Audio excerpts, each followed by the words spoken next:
भूर्भुवः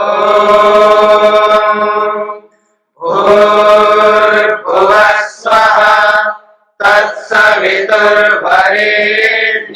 भर्गो देवस्य धीमहि धियो यो नः प्रचोदयात्।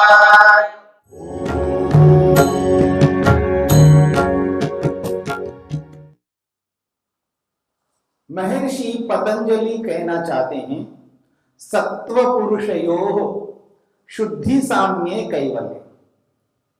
सत्व यानी मन, पुरुष यानी आत्मा, इन दोनों की समान रूप से शुद्धि हो जाने पर आत्मा को कैवल्य यानी मोक्ष, मुक्ति की प्राप्ति होती है। इसलिए भूमिका में महर्षि वेदव्यास स्पष्ट शब्दों में लिखते हैं, किसी ने विवेकज ज्ञान को प्राप्त किया हो अथवा नहीं प्राप्त किया हो, कोई अंतर आएगा नहीं है। अंतर तब आता है यदि किसी मनुष्य ने यानी योगी, योगाभ्यासी ने मन को शुद्ध नहीं किया, स्वयं आत्मा को शुद्ध नहीं किया, तो कैवल्य की प्राप्ति नहीं हो सकती। इसलिए कहा जा रहा है, जिस समय मन के अंदर जो रजोगुण तमोगुण रूपी मल है वो विद्यमान जब तक रहेगा, तब तक चाहे आप कितनी सिद्धि को प्राप्त कर लो, उसका कोई अर्थ नहीं रहेगा, क्योंकि लक्ष्य तो अभी बहुत दूर हो जाएगा। लक्ष्य बहुत दूर है, इसलिए सिद्धियों में वो सिद्धि प्राप्त करना आवश्यक बताया जा रहा है यहाँ पर, जिस सिद्धि के बिना मुक्ति मोक्ष कभी नहीं हो सकता। ये विभूति पाद है। इस विभूति पाद में नाना प्रकार की सिद्धियां बताई गई है। कुछ ऐसी सिद्धियां बताई गई हैं जिनको अगर किसी योगाभ्यासी ने प्राप्त नहीं किया हो तो कोई अंतर आएगा नहीं है। नहीं किया कोई बात नहीं है, लेकिन कुछ ऐसी सिद्धियां यहां पर बताई गई है जिन सिद्धियों को प्राप्त किए बिना कभी भी मुक्ति मोक्ष प्राप्त नहीं हो सकता। उन सिद्धियों में अत्यंत महत्वपूर्ण सिद्धि है मन को शुद्ध करना, मन को पवित्र करना। मन के अंदर जो मल है ना, रजोगुण रूपी मल, तमोगुण रूपी मल, जिनके कारण से काम, क्रोध, मोह, लोभ, ईर्षा, न जाने कैसे कैसे दोष उत्पन्न होते हैं। कैसे मनुष्य अपने मनुष्यत्व को त्याग करके राक्षसत्व को स्वीकार कर लेता है, पिशाचत्व को स्वीकार कर लेता है। पिशाच, राक्षस कोई योनि अलग नहीं है। किसी को आप राक्षस कहते हो या राक्षस के बारे में सुनते हो, पिशाच के बारे में सुनते हो, ये कोई अलग योनि नहीं है। मनुष्य योनि ही राक्षस है। जब वो रजोगुण से युक्त होकर के, तमोगुण से युक्त होकर के जो कृत्य करता है, और ऐसे कृत्य करता है जो करने योग्य नहीं है, ऐसे ऐसे घिनौने कृत्य जब व्यक्ति करता है, तो उसी व्यक्ति को, उसी मनुष्य को राक्षस कहते हैं, उसी को पिशाच कहते हैं।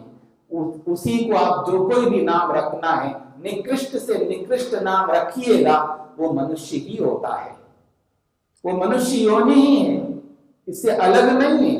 इसलिए कहा जा रहा है, जब मन के अंदर रजरूपी मल उभर के आ जाता है, पता नहीं मनुष्य क्या क्या करने लगता है, कितने अहंकार को प्राप्त होता है, कितने ऐसे दोष करता है और उसको दिखाई नहीं देता कि मैं दोषी हूं, मैं त्रुटि करता हूं, मेरे में न जाने इतने सारे दोष क्यों है, उसको स्वीकार करने को तैयार नहीं होता है। दुनिया में मनुष्य वो होता है जो अपने दोषों को सहर्ष स्वीकार करता है और उन दोषों को दोष मानता है और उन दोषों को दूर करने के लिए लाख यत्न करता है और एक दिन उन दोषों को दूर करता है। ये वही योगाभ्यासी कर सकता है जो मन को समझ लेता है, आत्मा को समझ लेता है। तो इसी बात को यहाँ पर स्पष्ट किया जा रहा है, सत्व पुरुषयोः शुद्धि साम्ये। सत्व और पुरुष, मन और आत्मा, इन दोनों की समान रूप से शुद्धि हो जाए तो कैवल्य मुक्ति हो जाती है। तो जब ये रजोगुण तमोगुण रूपी मल बुद्धि में, मन में नहीं रहते हैं, जब मन आत्मा के स्वभाव को, आत्मा के स्वरूप को दिखाने वाला बनता है, पृथकत्व का बोध मन कराता है, जब मन के अंदर क्लेश नहीं रहते, समाप्त नहीं रहते हैं, तदा तब उस स्थिति में क्या होगा? तो कहते हैं पुरुषस्य शुद्धि सारूप्यमिव आपन्नम भवति। ये मन के लिए कहा जा रहा है। कहते हैं तदा उस स्थिति में, जिस स्थिति में मन के अंदर कोई मन नहीं है, जिस स्थिति में मन आत्मा के पृथकत्व का बोध कराता है, जिस स्थिति में मन के अंदर किसी भी प्रकार का क्लेश नहीं रहता है, तदा उस स्थिति में पुरुषस्य शुद्धि सारूप्यम इवा, जैसे पुरुष शुद्ध है। देखिए, आत्मा अपने स्वरूप में अशुद्ध कभी नहीं होता।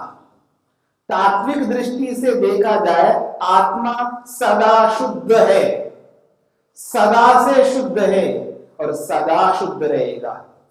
ये तो अशुद्ध माना जाता है मन की अशुद्धि के कारण से, क्योंकि मन के साथ आत्मा जुड़ा हुआ है। जैसे शरीर के साथ आत्मा जुड़ा हुआ है, तो शरीर के अशुद्ध होने पर आत्मा को भी अशुद्ध कह दिया जाता है। मन के अशुद्ध होने पर आत्मा को भी अशुद्ध कह दिया जाता है। तो ठीक इसी प्रकार से यहां पर कहा जा रहा है पुरुषस्य शुद्धि सारूप्यम इव, जिस प्रकार से पुरुष शुद्ध है, नित्य है, शुद्ध है, बुद्ध है, मुक्त स्वभाव वाला है, तो जैसा पुरुष शुद्ध है उसी के समान, इसलिए यहां इव शब्द जोड़ा है। पुरुषस्य शुद्धि सारूप्यम इव, पुरुष की शुद्धि के समान आपन्नम भवति, ये मन भी वैसा ही बन जाता है जैसा पुरुष शुद्ध है। पुरुष के समान मन भी शुद्ध हो जाता है। तदा उस स्थिति में पुरुषस्य उपचरित भोग अभाव, बहुत बड़ी बात है। वो कह रहे हैं तदा उस स्थिति में, जिस स्थिति में मन शुद्ध हो जाता है, मन पवित्र होता है, अब इस पुरुष के सामने यानी आत्मा के सामने जो उपचरित भोग, उपस्थित भोग, उपचरित का अर्थ है उपस्थित, जो उपस्थित भोग है, जो कुछ भी भोग मनुष्य के सामने यानी योगी योगाभ्यासी के सामने आता है, तो कहा भोग अभाव, अब वो भोग नहीं करता। देखिए, भोग का अर्थ समझना है, क्या होता है भोग? जब शरीर को और आत्मा को एक माना जाता है, यही तो भोग है।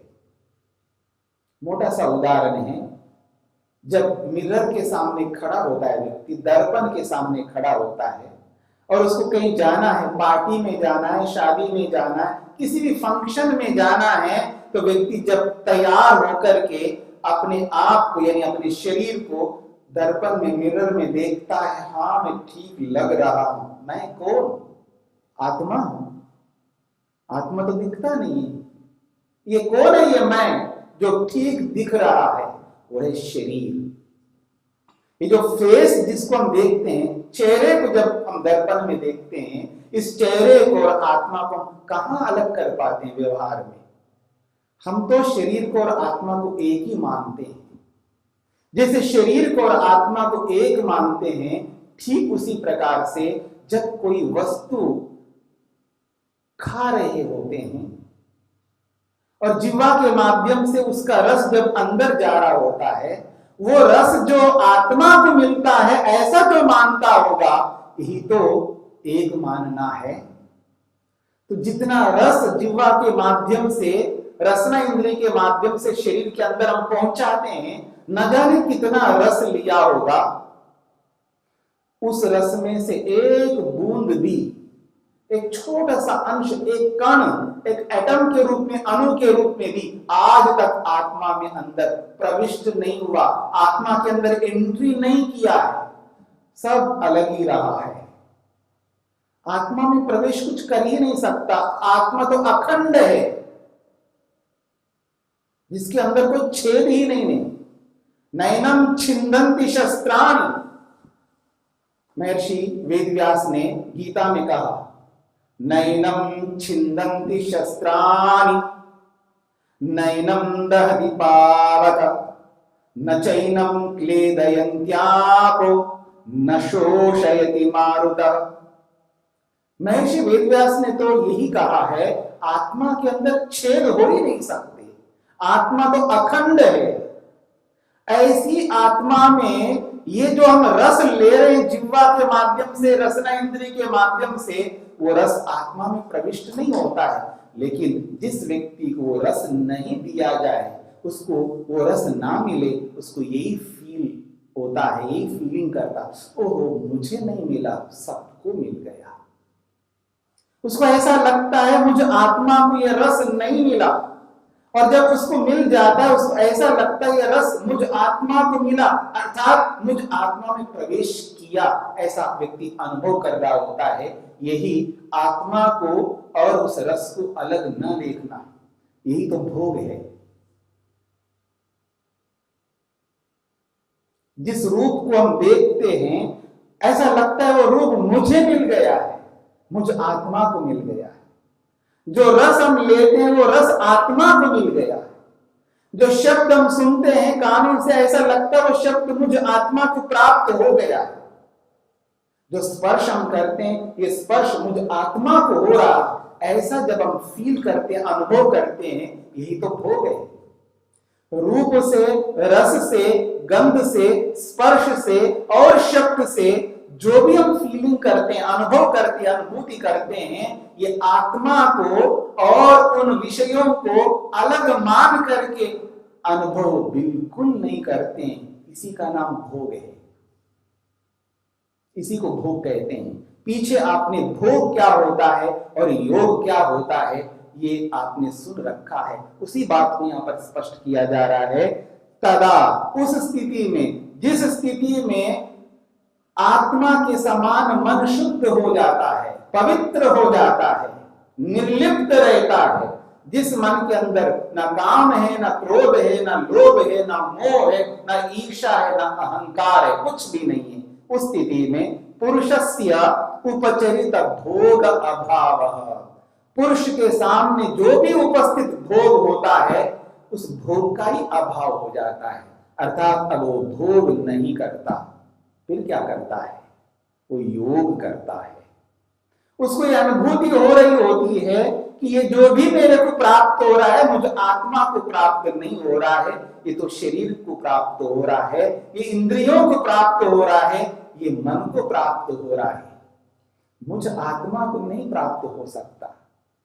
इसलिए जब उसको मिलता नहीं है तो उसको कोई दुख, कष्ट, क्लेश नहीं होता कि मुझे नहीं मिला। जब कभी शरीर की कोई हानि होती है तो उसको परेशानी नहीं होती है, उसको टेंशन नहीं होता, उसको डिप्रेशन नहीं होता है। उसको ये पता रहता है मुझ आत्मा में कोई हानि नहीं हुई है, हानि हुई है शरीर की हुई है, इंद्रियों की हो रही है, मन की हो रही है, पर आत्मा की कोई हानि हो ही नहीं सकती। इसलिए शरीर जिस स्थिति में है उसी स्थिति में अपने आप को उसके अनुरूप बना लेता है।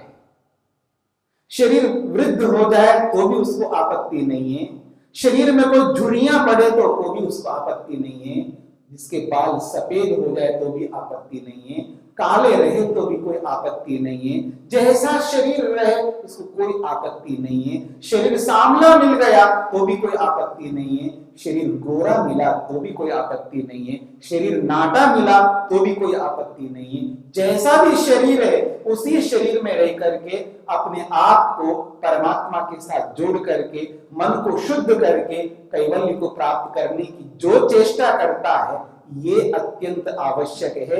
इसके बिना मुक्ति नहीं हो सकती। ये महर्षि वेदव्यास यहाँ पर इस सूत्र के माध्यम से कहना चाहते हैं। सत्व और पुरुष को शुद्ध करना ये सब योगाभ्यासियों के लिए परम आवश्यक कर्तव्य है, तभी कैवल्य मिल सकता है। तो इसीलिए कह रहे हैं शुद्धि, इसी का नाम शुद्धि है।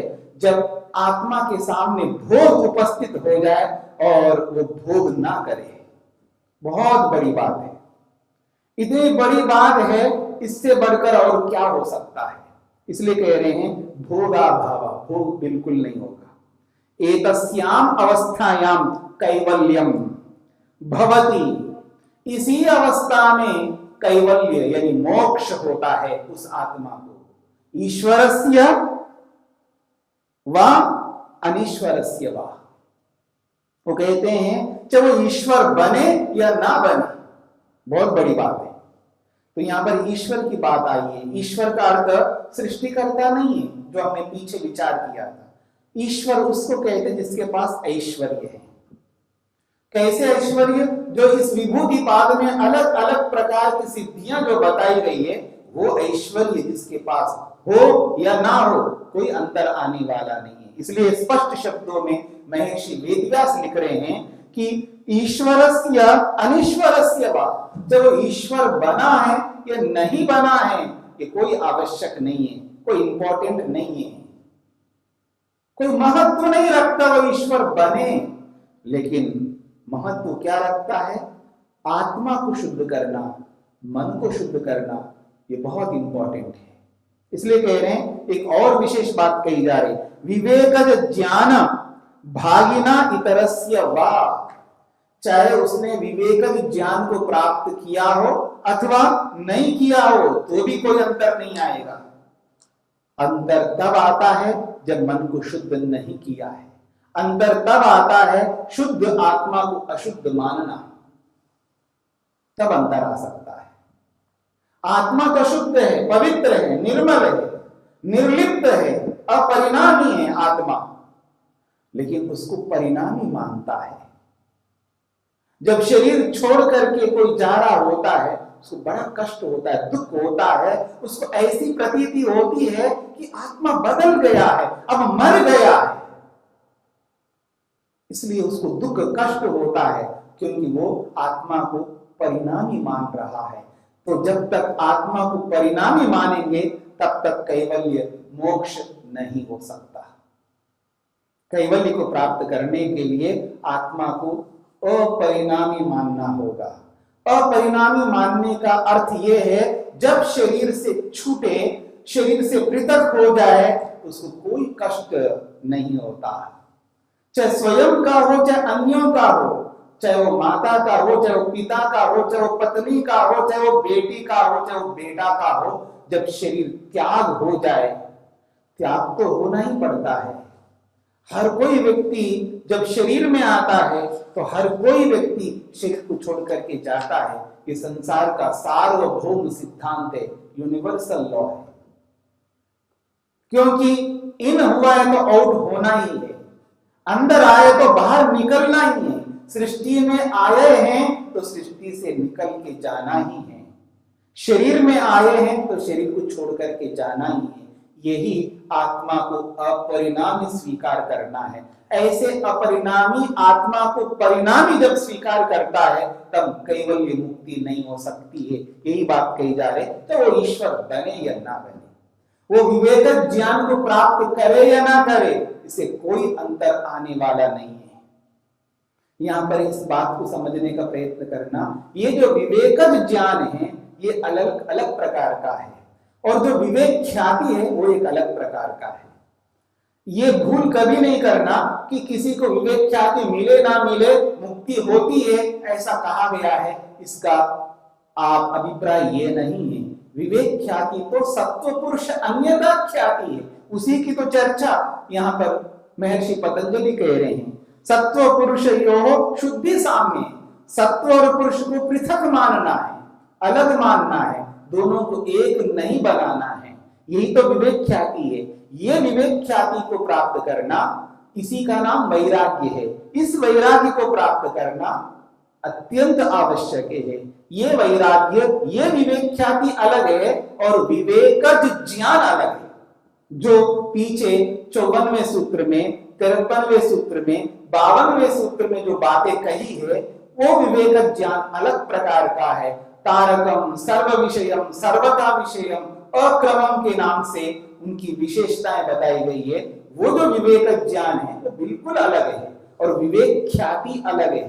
तो यहाँ पर विवेकज ज्ञान का निषेध किया जा रहा है, विवेक ख्याति का नहीं है। इस बात पर विशेष ध्यान देना है हमको। विवेक ख्याति वो है जिसके बिना वैराग्य नहीं हो सकता। जिस विवेक ख्याति के बिना वैराग्य नहीं, तो वैराग्य के बिना समाधि भी नहीं, और समाधि के बिना कैवल्य मोक्ष कैसे प्राप्त होगा। इसलिए इस बात को समझने का प्रयत्न करना है। ये जो विवेक ख्याति है उसकी चर्चा नहीं हो रही यहाँ पर कि किसी को विवेक ख्याति मिले या ना मिले, ऐसा नहीं कहना चाह रहे। यहाँ विवेकज ज्ञान का निषेध किया जा रहा है, अर्थात निषेध का मतलब उस रूप में नहीं है।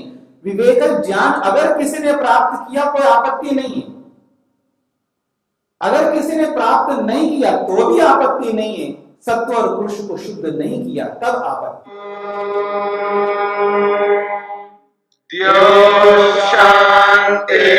शांतिरंतरिक्षं शांति पृथिवी शांतिरापः शांतिरोषधयः शांति वनस्पतयः शांतिर्विश्वे देवाः शांतिर्ब्रह्म शांति सर्वं शांति शांतिरेव शांति क्षमा शांतिरेधि। ओम शांति शांति शांति।